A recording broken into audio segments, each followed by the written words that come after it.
Hello, rickshaw riders. Welcome to our episode 7. This is Omar's Rickshaw Ride. We are your hosts, Omar and Zara. Today's episode is brought to you by Muggah's Masala. It's a dish made out of goat brains. Mm-hmm. I'm really craving some. I hope we go have some later tonight. Yes. We usually say brain masala. That's fine. Muggah's is the word for brain. Mm-hmm. Yeah, it's really good. It's your total allowance of cholesterol for the whole year in one go. And it can be very satisfying. Yeah, I did not have it growing up. But I think I had it once when your dad made it. And I helped him. Yeah. We went and got the brains from the store. Okay. And where was I? I missed this excursion. Him and I just went. And I was like, had to hold the bag of brains on the way back. Okay. Feeling like a zombie. Anyways, that's what we're craving. How are you doing today? I am pretty good. Yeah, some brain masala would be good. I could really go for some paya and naan, though. It's kind of chilly here in the Bay. And something soupy, warming would be really nice, both for the body and the heart. Right. So let's get started. Before we do, make sure to follow us on Twitter at Omar's Rickshaw. And we're also on YouTube. We don't have a personalized YouTube page yet, but we do. You can just search us for us on YouTube. Yeah. And give us a follow, subscribe, like our videos, and hit us up. Feel free to reach out to us on Twitter. Let us know your thoughts. And let's get into episode 4. Yes, Miss Marvel episode 4, Seeing Red. Right. Which, the moment I saw it, I guessed that this was about the Red Dagger cream. And you know, at the end of the last episode, we were curious about whether she was gonna go to Karachi or not. And this moment I saw the title, I was like, oh yes, they are going to Karachi. Yeah. So we start on the airplane, and she is there with her mom. There's a random guy right there in the middle. He's confused about where he came from. They just probably didn't get seats together, or somebody decided to not switch with them or whatever. And, he was comfortable sitting in the middle. On flights to Pakistan, in my experience, like these things happen, and then you get kind of comfortable with those people because you're with them, next to them for so many hours. It was also interesting to me to hear as the background sound, the crew telling people, please sit down, please sit down. And that always happens, like the plane hasn't landed, the moment you enter Pakistani airspace, people just get up and start getting their things. Mm-hmm. And I haven't been on other international flights that are long like that, so I don't know how people are feeling. But flights going to Pakistan are their own experience. So I'm glad that they showed us like a little bit of that. Have you flown PIA? Oh, yeah. Yeah. Yeah. I was wondering if they were going to shout out PIA in the show, but they didn't. They didn't show the airline carrier. Yeah. Yeah. I mean, PIA or whatever, it ends up all being the same. I remember that last time I went to Pakistan, I was flying back on Etihad. But from Pakistan to wherever my layover was, it was actually PIA on behalf of Etihad. So you cannot avoid PIA. Yeah. I was a little disappointed that we didn't have more fallout that we actually saw after last week's episode. With the wedding, turning into a big fiasco with that whole fight situation that happened. All we know is that she's grounded and her mom are kind of being salty with each other.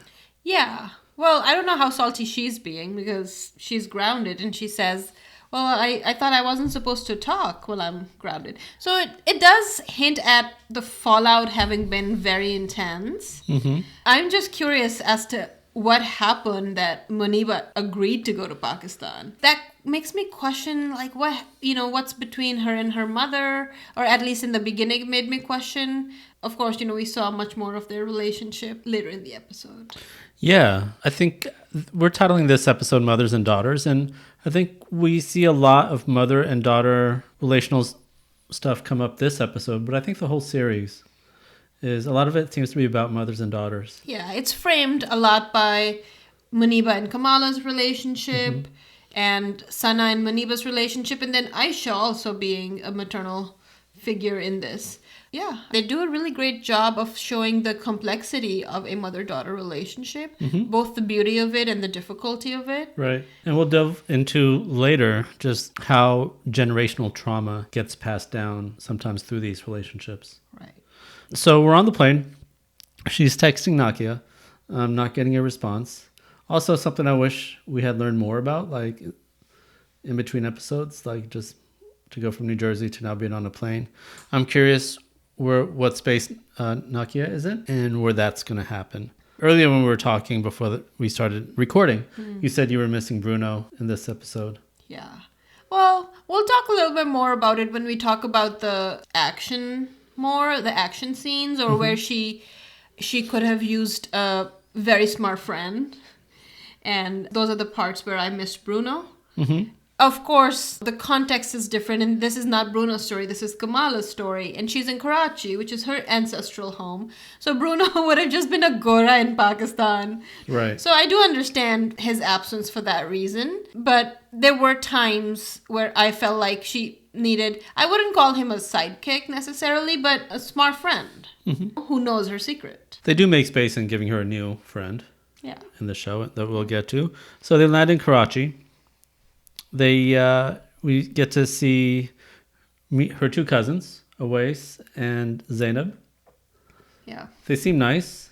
They seem nice. They are very good portrayals of upper class Pakistani teenagers. Right. It was just awesome to see that. Yeah, we see more of that class aspect when they go to the boat club, right? Right. Where they happen to have a no gin or no gene policy. Yeah. Yeah. I mean, I think in general, like even with their house, Nani's house, the way that, Nani is herself, she speaks English, she wears a sari, she's well put together, she's an artist. So that also indicates class. Yeah. Yeah. What did you think of how they portrayed her house or that estate that she was living in? Oh, it looked big. Yeah. When I went to Pakistan when I was a kid, and I went to my grandmother's house in Attock City, like it's not one of these kinds of estates. It's a small little space with like a courtyard and like 2 rooms and like that's it. Yeah. Yeah. It was very nostalgic for me of my Nani's house. And this is the house that I talked about in the last episode. People said Jinn lived there. And it was in this neighborhood in Lahore called Santnagar. And that house belonged to a Sikh family who moved from Lahore during partition. And it was allotted to my Nani's family. And just as their homes that they left there must have been allotted to people who had come as refugees or who had come as migrants. So it really was reminiscent of that. Just old, charming, beautiful, very intricate details on the outside, on the exterior. And, this like hallway and like rooms planking, like that's very reminiscent of my Nani's house. The what you're describing as your Nani's house, my Dadi's side of the family were not wealthy people. They came and they settled in this very urban area in Lahore called Ichra, and they had a house where there's a courtyard in the middle and then just rooms kind of around. And later on they built it out, but the space was kind of small, and these things move up and down. People make wealth, people lose wealth, but the way that they're portraying the family, they're showing you that they have wealth or they've had wealth. Right. Yeah. When we talk about class in Pakistan, I always get reminded of what's the book by Mohsin Hamid, Moth Smoke? Yes. It's been a long time, I think over 10 years since I've read that book, but for those who have read it or maybe who want to explore more about how class can be portrayed within Pakistani society, or modern Pakistani society. That might be a good window. So also the dog, I was surprised. Like, I think where I originate from in, I guess, Pakistani society or Pakistani American, like, we have a very negative association with dogs, especially when it comes to like being dirty. But like, there's an understanding of having dogs as like maybe as a watchdog or but not as a pet. And they got Magnum. I mean, growing up, we had dogs. But in Pakistan, dogs are kept very different than here, and the relationship is very different. I mean, here, I couldn't imagine getting a dog and having him be in a little house outside in a kennel, you know? I can't imagine that. As opposed to in Pakistan, where we did do that, and they were our pets, and we did play with them. But, you know, our houses were built different, and it just felt different somehow, more culturally acceptable. Here, I just think that, like, I can't imagine a dog at your parents' house, because how would you do that, right? Or at my parents' house, like, there's snow 6 months of the year. You can't keep a dog outside. And here also there's the cultural expectation that a dog is a part of your family. And yes, you love the dog, but it's not a kid. Inside, Sleeping in your bed with you. Right. And it's okay. I mean, I think if I were to ever have a dog, we'd probably treat the dog like we treat Seema, right? As a part of our family. But culturally, that's not a thing there. Sure. One other note about the beginning, they show what you call like B-roll of like Pakistan, and they do that throughout the episode. Yeah. It wasn't filmed in Pakistan. I'm curious as to the why. It was filmed in Thailand, but they did take shots of Pakistan. They showed Quaid-e-Azam, who was considered the founder of Pakistan. Yeah. Mixed feelings about that, but you know, that's what it is. They show a sign of Karachi as City of Lights. Yeah. For two things, like Karachi was actually known in the past as the City of Lights, and then also I think highlighting how light is used in the show, and to represent her with a Noor dimension, and just talking about Noor, and also just how they use light when they're shooting. Yeah. For Muhammad Ali Jinnah's picture, I think part of it is also that he lived there. I think he was from there. From Karachi? Yeah. And he's buried there. So the city is associated with him for that reason as well. I don't think that it's that part of the B-roll was necessarily, talking about him, but placing him in Karachi and as, setting the space of what Karachi is. Yeah. And that is, at least in my experience, a big monument in Karachi. Correct me if I'm wrong, but isn't Karachi also associated with, after partition, a lot of the people who came from India were settled in and around Karachi? Yeah. Like your family came to Lahore. Because we're Punjabi and they were in Punjab. Right. I'm not sure where the people came from who came to Karachi, but I know that there are people, the word that's used is muhajir. Yeah. And like migrant. Yeah, so a lot of people did come to Karachi. I'm actually curious about this history. I'll probably look this up more.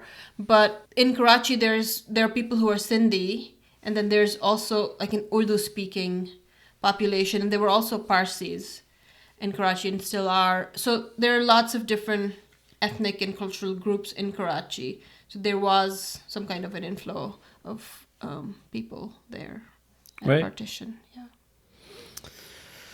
I love the dynamics we see early on and throughout the show between Muniba and her mom, and then also Kamala and her Nani. Yeah.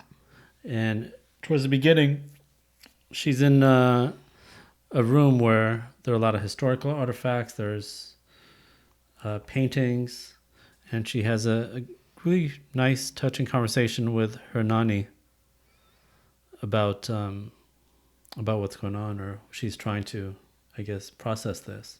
Right. I also really liked about that room the garlands that were hanging of these little trinkets, and that reminds me that to me it indicates towards the Trail of Stars, and I loved that they created that room as a space for Nani to process, and then in turn for the whole family to process partition. I'm actually really happy that they're centering partition so much and playing with identity around that and trauma around that, and our story, because like it was established in an earlier episode, it has touched everybody. So it is all of our story, and I think it's such an important thing to reckon with personally. Mm-hmm. So I'm really happy that that's being brought in such a beautiful way. Yeah, her grandmother, her nanny, gives her some advice, telling her she's focusing on the wrong things. And she also mentions finding beauty in the pieces. And, that was something really touching. I like the painting she made of Aisha. Yeah. And so Kamala takes a nap with Sloth Baby, for whom she gets a lot of grief for. Yeah. And then also the picture. Yeah.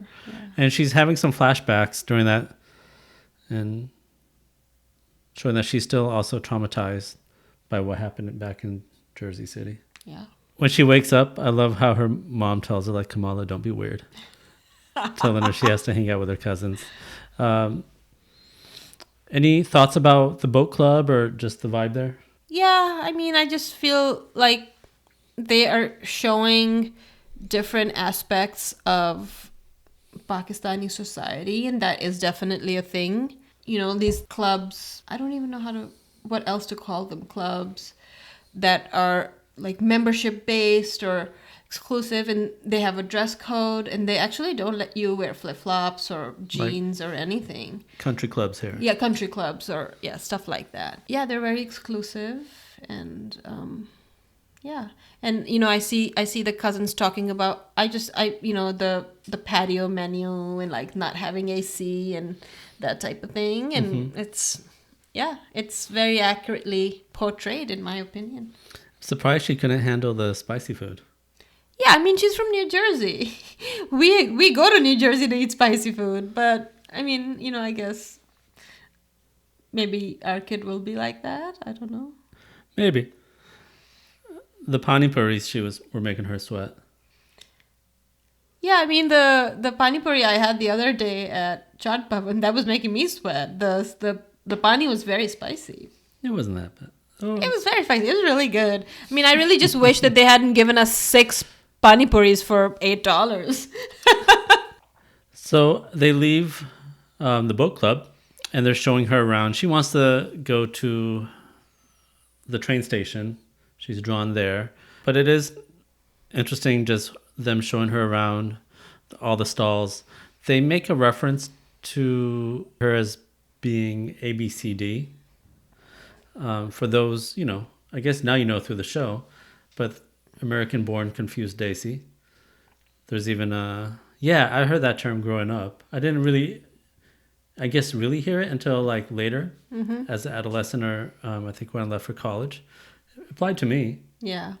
Well, I don't know. I think that to me that was very ironic, because I think that as a Pakistani American kid coming from New Jersey, she seems pretty grounded. Right. And her cousins have these ideas about her as an American, which may just be their ideas while they are being their uppity upper class selves. Right. And they're talking about, is this not exotic enough for you? Right. So it was kind of ironic for me. And it's funny because I remember when I was growing up in Pakistan, somebody that I knew, one of the kids in my school, she went to America for vacation, right? Like we were not at that level. And she came back and she said, America is really pendu. So I see that because people who are really wealthy in Pakistan, like their standards are much higher than regular people here. Yeah. Now that I'm older and I look back at my time as a kid, I think this term of ABCD is really limiting and, oppressive in its own way. Yeah. Because growing up in an insular Desi community, you hear about always so-and-so's kid is doing this, so-and-so's kid is triple majoring in this and that and that, and they're going to be like a doctor, a lawyer, and an engineer. And so there's this, this person is, has memorized the Quran at the age of like 2.5. Yeah. And like, so there's this kind of always reinforcement of what it is to be Desi or to be Muslim from the people like your parents or their social group. But, growing up myself, like, just being into like heavy metal or punk rock or hip hop and going to college as far away as possible and learning to, explore other parts of myself that I couldn't define within, like this narrow definition of what it is to be Desi. Now I learn, 20 years later, that being Desi is being whatever you want it to be. Yeah. And just because you're born in America, how does that make you confused as a Desi? You know what I mean? Like, you're confused because you're taught to be confused. You're taught to have the cognitive dissonance between who you want to be and who others want you to be. Yeah. And that isn't necessarily isolated to our community. Right. It's throughout, but it is something that's within our community. Yeah. So for any of y'all listening who, maybe South Asian, maybe younger, be whoever you want to be. Right.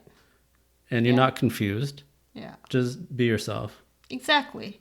Just it's not a sentence that you were born here to Pakistani parents or Pakistani grandparents. That means that you are confused in some way. Right. That you don't understand your Desiness or you're not Desi enough. It's not that's not okay. And the same with like, growing up in like my community, like it was really limited, like what it meant to be Muslim. But like growing up and, just exploring spirituality or agnosticism on my own, it's like, your relationship with spirituality can be however you want it to be. To be Muslim doesn't have to be, whatever some dude with a beard says. Exactly. Or whatever whoever says, right? Because your relationship with yourself and with God is unique and it's your own. So yeah, I'm really glad we're talking about that. I don't like the ABCD term. It is what it is. Yeah. I don't know if I like it or dislike it, but it's this is the context. Okay. That's fair. Well, her cousins ditch her for some reason, which, gosh, if I was there with my kid, I would not want my Pakistani cousins to like ditch my kid in the middle of the city. In the middle of Karachi, no less. Yeah, I have mixed feelings about the cousins. I mean, I think the portrayal is really accurate, but here among my sisters and my friends, we talk about these things. Like you don't, when somebody drops you off, if I drop my sister off or if I drop a friend off, I don't just drive off. I wait for them to go inside. You don't let somebody walk alone at night, There is this code, there's this understanding. But I see that they don't have that understanding, and that's disheartening. Yeah, or maybe they just want to move the story along. I mean, they do. Of course, I understand that. And Kamala needs to be left alone so she can go do her thing, right? It's kind of icky to me. So, the Ant-Man poster that we saw in like the early footage that came out, that was the really mural, cool to see. Yeah. The mural over by the train station. Yeah, I actually didn't know that it was at the train station when we first saw it, remember? Yeah, we didn't know that. But I really enjoyed learning where it was placed. And I love that mural. I love that just the beginning of Ant-Man. And it says, Chunti ki tarah taakatwar. And I just love that concept. It's strong like an ant. Because ants are strong. We just don't see them as that, right? Yeah. Then we get introduced to the Red Dagger, who was surprisingly really good fighter. Yeah. Jumping off her light that she was shooting out. Needed to jump, he could jump on her arm. When she stretched out her arm. Using his daggers to break the glass as she was stepping on it. Good dynamic. Who's the actor? His name is Aramis Knight. And He's an American actor who has Pakistani heritage. Okay. Yeah. So was he fronting the accent? Yes. Okay. Absolutely. Pretty good job with it. Yeah, I think so. Yeah. Yeah. Yeah, good acting. Yeah. And what I like about the accent is that it's not a caricature. I didn't feel like, oh gosh, what is this? Right? It's very authentic. It's okay. It feels okay. Right. So he takes her to the ABC Chinese restaurant.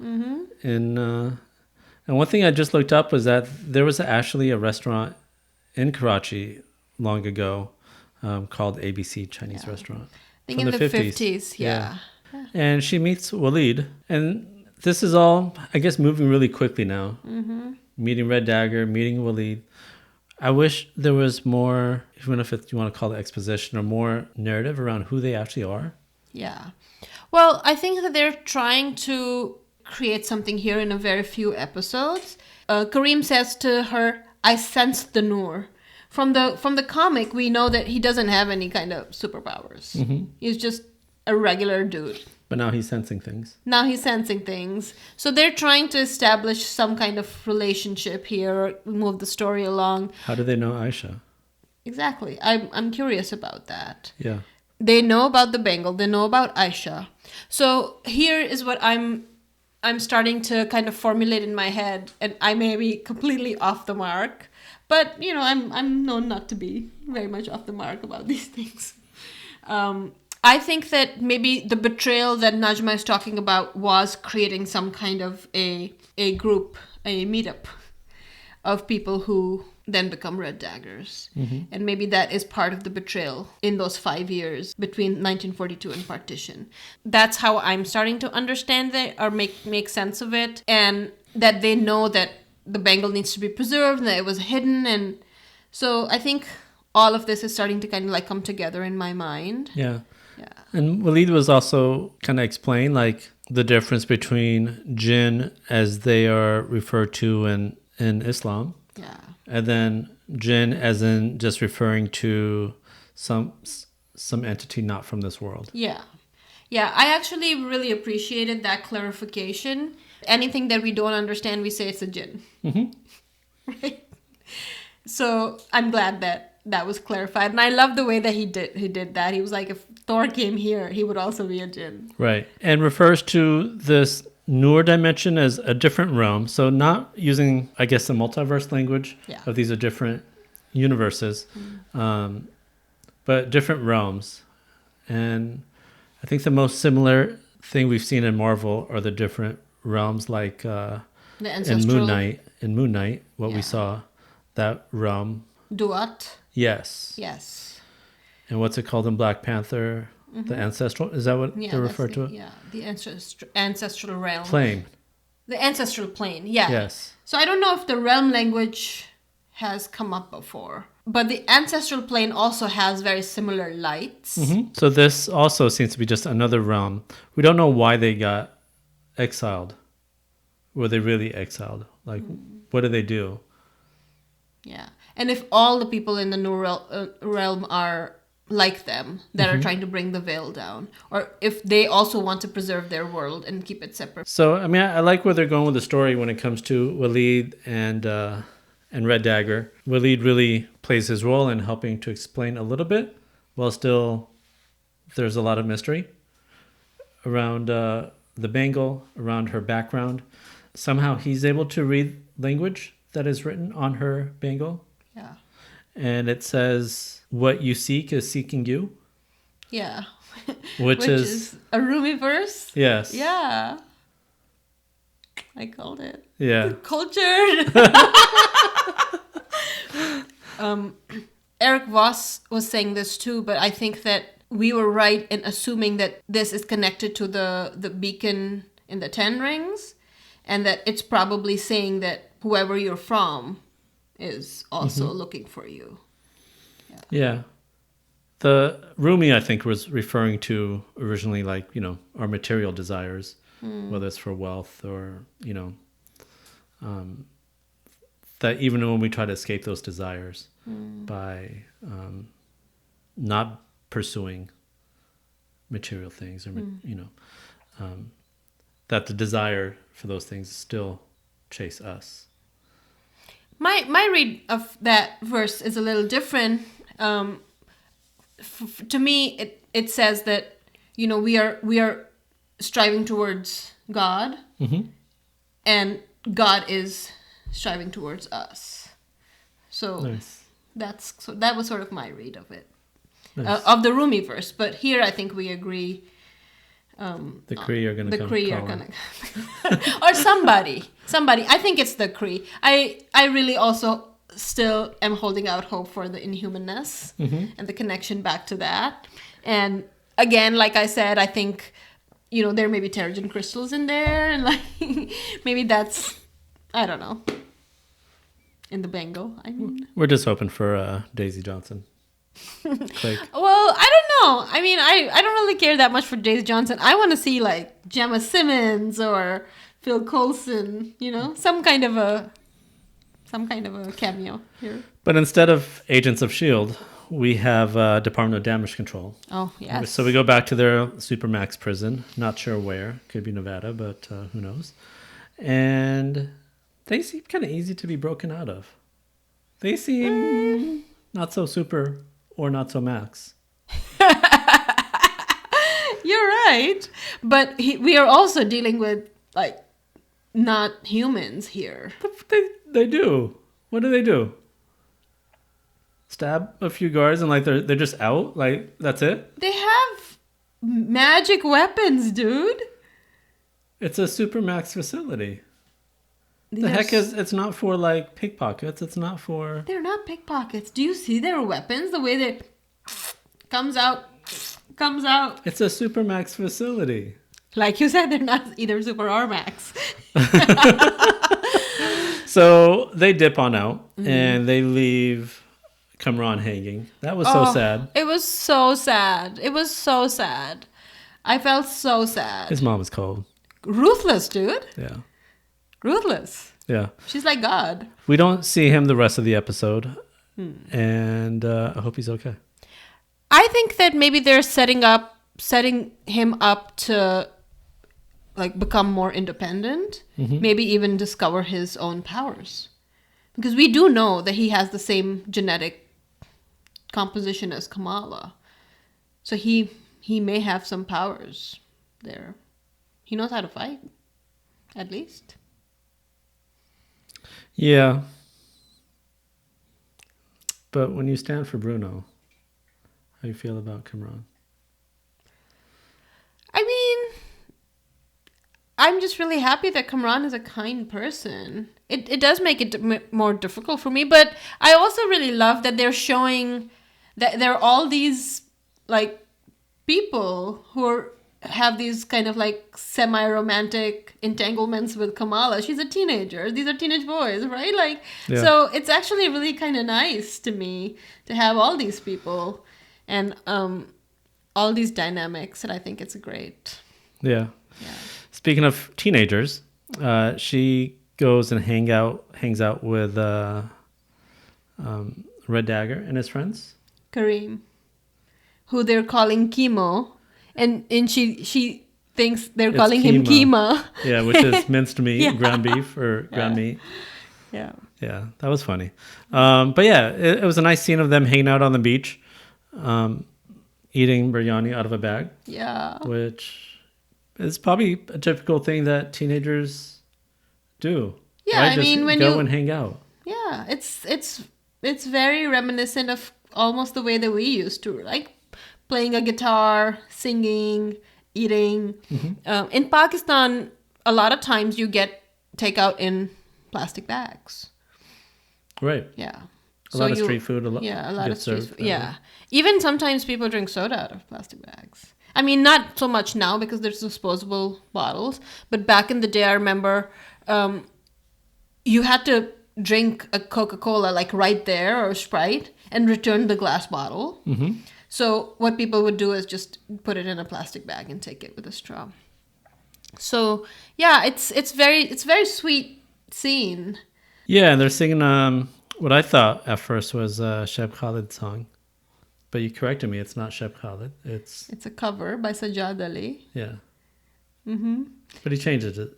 Oh, of course. I mean, it's completely different song. Right. And Sajad Ali has very many funny songs, and it's sort of like the background music of when I was a little kid. So this, I mean, I remember the words to this song, right? Like it was always playing somewhere in my background. Baby, a baby. Like butchering. Yeah, and I did point out, what came to me is that another famous Sheb Khalid song is Aisha. Yeah, I mean, the music, they have been so on point with the music in this show, so I wouldn't be surprised if that's an intentional choice. Right. And the dude who plays Walid? Farhan Akhtar? Yeah. He was also in that movie that we talked about last week. The Sky is Pink. Right. Yeah. He played Aisha's father in that movie. Nirin Chaudhary, I think their name is. And that song has been on repeat in our household. Oh, yeah. The one from the end credits of last week's episode. Yeah. For Aisha. Right. Well, getting back to Miss Marvel, episode 4, there's several scenes that happen with her and her mom. I think they're on the balcony. There's kites. Her and her nanny. Kamala and her nanny. Yes, there's kites. Oh, it was so nostalgic. Right. Yeah. Because I had mentioned that, we would go up to what we called the chat or the kota to fly kites during Basant. And in these concentrated areas with these big houses, there would be so many kites, like you couldn't see the sky. And that's not an exaggeration. And it's just beautiful and colorful, contrasted with this old architecture. So I think that was a green screen. But I think so. Yeah, but it was, it was beautiful still. Yeah. And clever of them to use the kites to make a text bubble. Yeah. Later on, there's a scene with Muniba and her mom. Muniba is cleaning. Can't stand her mom's clutter. And her mom is really attached to her clutter and her things and of course. The toffee boxes and all the stuff that she's collecting. She wants to leave for her daughter, but her daughter doesn't seem too interested. Or not really understanding the significance. And I think that you and I have both been in those situations with our parents, right? As we are crafting our own life in our own space, when we go back, we're just like, what are you doing? Why are you keeping this? Right? Like we had this situation with mom with the camera. Omar's mom has this old video camera that she's holding out hope she will be able to sell or one of us will be able to use. It's ancient. She gave it to my brother. Oh, okay. I think he said he would sell it. And I'm telling this like last week. And I'm telling him like, Mom, it's not worth anything. Yeah, and for my side, I remember that every time I would go to my parents' house, I would clean the garage and I'd be like, what is this? What are these things? Why are there 7 fishing rods here? Mm-hmm. Why are there boxes of soda everywhere, right? Like things that they are holding on to for whatever reason, and we just don't understand. One time I found a toaster, in my parents' garage that was still in a box, and it was a toaster that prints the face of Jesus on the toast. It's a Jesus toaster. And it was just there in their garage because Baba had found it at some garage sale and, he was keeping it. But for whatever reason, it was important for him to get it and keep it. And, there's that sort of like disconnection, I think, with your older parents and what they hold on to. Right. And Muniba also thinks her mom is delusional, referring to her talking about conspiracy theories. And so I'm curious, what were these theories what was she talking about back in the day? And what was she maybe trying to recreate? Or I think it has to do with her mom, of course, with Aisha. I'm just curious to hear more about that story. Yes, and this particular scene of them talking made me understand that Muniba actually probably doesn't have superpowers. And she really does think of this stuff as fluff. Mm-hmm. And she is really worried about Kamala going down the same path. So it really made me understand what Maniva's issue is, or what her anxiety is around Kamala's well-being. And that scene gets followed up with Kamala and her mom kind of vibing over toffee. Mm-hmm. That was sweet. Yeah. Once again, just goes back to, I guess, mothers and daughters and how the relationships can ebb and flow. Can flow apart and flow back together. Yeah. So we move on to, I guess, towards the ending of the show. She goes back to their secret lair of the Red Daggers, who have quite a bit of resources to have a secret lair.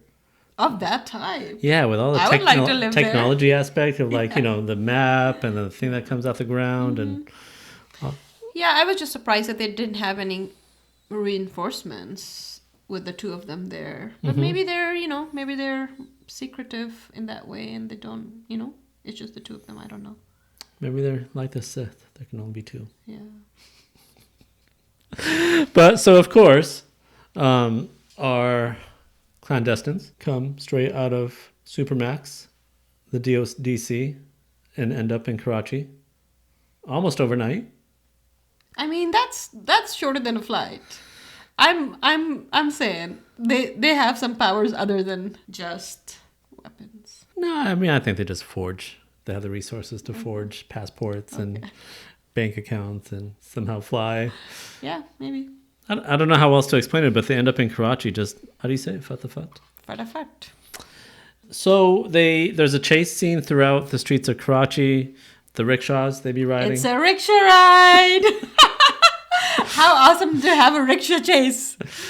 She drives again backwards. Yeah. On accident. Yeah. And yeah, so there's a whole chase sequence, fight sequence. Some of it I thought production-wise was a little low budget, a little tacky, but it is what it is. We just, we see them fighting. Do you think Waleed dies? I think so. Yeah. I think he would die. I think he has served his purpose. It seems like some of them die as well. Oh, yeah. Adam. Really? Yeah. Oh, wow. So Waleed kills Salim because Salim's chasing the both of them. And then Kareem, Red Dagger, kills Adam. And this is right before Najma stabs the Bengal. Yeah. So then that takes us back to August of 1947 when Najma stabs the Bengal with her blade. It cuts open like that scene, it cuts open similar to the end of Doctor Strange. Yeah. And they're going to a different realm, the quantum realm. So we don't really know how she transports back. Is this actual 1947? Does she travel time? Is this a vision? Is this like just a different realm that opens up that she's in? Like, we don't really know what's happening, but it's a very kind of heartbreaking scene of basically a people being torn apart. Yeah. Families. Right. Families and communities. Yeah, and there's fear and there's panic, and I think they did a wonderful job of portraying that just in the snippets of conversations that were had on the platform or were overheard. Scale-wise, it seems smaller than what it actually really was. But, I mean, they're limited by what they can do. Yeah, and a train station, I imagine, would have been like this, right? Because it didn't just happen in one place or over one night. It was like drawn out and everywhere, basically. So, yeah. When people should have been celebrating getting rid of the British. Yeah. Instead, lives are being torn apart. Yeah. Millions of people uprooted. And dying. Yeah. Killing each other, Right. Yeah. So that's how the episode ends. She's on a Karachi-bound train, it looks like. She's on the roof of it. I was hoping we would maybe see her grandmother. Aisha? Yeah. Or Sana? Sana. Okay. Or just she would run into her parts. Family. Yeah. Well, I do want to point out that when she's in the studio, in the painting studio with her nani shows her a picture of her as a little kid, as a toddler, with her father. And that father is Fawad Khan. And Fawad Khan has not shown up yet in the show. So if he has any role, I imagine it would be in this memory. So in the next episode. we may meet her family Yeah. on the platform. That would be on the her train. great-grandfather? Hassan Nana, she said. Okay. Yeah. So there we are. There we are. The end credits this time show street shots of Karachi. Some of the artwork has been modified. Yeah. And it's beautiful and awesome. Yeah. It's beautiful. And it just makes me feel... I was born in Karachi. So, even though I don't necessarily have like an emotional connection to the city, I lived first few years of my life there, and I do have memories from there. So it was nice to see this part of Pakistan that I have kind of forgotten. Yeah. So we touched a little bit on generational trauma. I wish we could do a whole episode and maybe talk to other Desis. Just talking about the trauma of partition and how that has impacted people. Yeah. My mom to this day won't even talk about her memories. Yeah. And she was, I think, 6, 7 years old at the Yeah. time of partition. Yeah. My dad has talked about it with me, like what he remembers as a kid. Right. And the chaos and, the violence that happened overnight in his village. I think in general, I think why we're so moved about seeing the partition being portrayed is this on a scale like what happened to humanity, like doesn't get talked about, doesn't get referred to. Right. And in this way doesn't really get processed by people. Yeah. Yeah, and I think that's why this portrayal is so important. I will also say that, it's not just the trauma from memory, because memory can also be created by storytelling and suggestion. And I think that there is a lot of like meaning making around it, at least in my family. There's a lot of storytelling that creates memory and that creates and passes down that trauma through the storytelling. So yeah, I think that it's really awesome that they're starting this conversation. And that's how I see it. I see it as the beginning of a larger conversation that now we can continue to have within our storytelling and within our conversations in families and communities. Also, by now, I think all 4 episodes have come out in Pakistan in the cinemas. Yes. As movies or being shown in movie theaters. Haven't read too much about reception. I think early on there were some concerns around casting, and we mentioned that in I think our first couple episodes when we were talking about Miss Marvel. But we I guess continue to read that people have issues with casting, and you and I may have our own feelings and thoughts about it, but it is worth mentioning that there are concerns about her parents being cast not by as Pakistani actors or Pakistani American actors. Right. And I had said to you this before, I personally have no issues with how people talk or with their accents, or if that betrays that they're from Mumbai. Lots of people's ancestors who are Pakistani now are from Mumbai or wherever, right? Like in India. So I don't think that that's an issue for me. I think we also look at these things differently because we are parents for a Pakistani American child. We are American. We don't live there. We also don't have a very active kind of hostility towards India or Indians, or you know what I mean? Like it's a little bit different for us. And so I actually don't find much validity. And of course, people can have their opinion in critiquing their accents. I think Zenobia Shroff does a wonderful job of Muniba. Mm-hmm. She reminds me of the women in my family. That's great. One area maybe where they slipped was the dad early on. I think it was in the first episode with chocolate pate. Which is a Punjabi, a very specific Punjabi saying. Yes, and there is a whole history to it. But I think in this case, it was a little bit caricatured. And I didn't like that because, it is somebody's language and culture. He's generationally from Karachi. What business does he have of funnily saying chakte phatte? You know what I mean? Let's just kind of a little off. But I don't want to criticize too much because they have done such a wonderful and mindful and beautiful job of representation. These are small little things that I don't want to pick on too much. Sure. Any other final thoughts to wrap up the episode? I'm just really curious to see everything kind of coming back together, all the loose hanging mystery ends being tied back together in the last 2 episodes.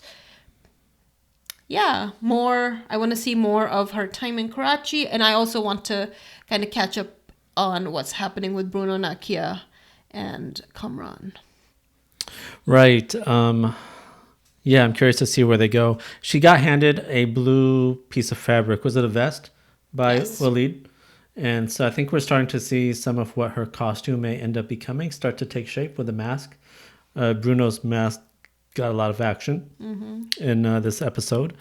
We saw her practicing her powers, and in the ABC Chinese restaurant hideout, we saw her start to cover herself with that light that she shoots out, but I think she's also able to use it as armor, and maybe can then use it as a way for her to expand herself and grow and reduce in size, kind of like Ant-Man. There was some footage that got leaked on the interwebs. I don't know if leaked is the right word, but some footage was shown on a Disney carnival or a Marvel carnival. And it was Ant-Man and Captain Marvel, but also Iman Vellani as Miss Marvel. Okay. In her outfit. So no more of this nightlight outfit, no more just a mask and, some red Converse shoes. Yeah. But yeah, her full-on outfit looked very modern, kind of almost Stark-like, like something from Stark's company, similar to, I guess, the fanciest Spider-Man costumes that we see and the high-techness of it. So, yeah, but that's not something we'll see in this next episode. Yeah, I think things will still come together. Yeah. But we see where she's going to go eventually with the Marvels that it's going to come out in future Marvel properties. Yeah, awesome. It's awesome. Yeah. So, y'all have a wonderful holiday weekend. If you're here in the States, be safe. Try not to start any fires. And for everyone else, take care. We'll see y'all next time. Like and subscribe if you're watching this on YouTube. And if you're on a podcast, please subscribe to us, share the word, hit us up on Twitter at Omar's Rickshaw. We'll see y'all next time. Take care, y'all. Bye-bye.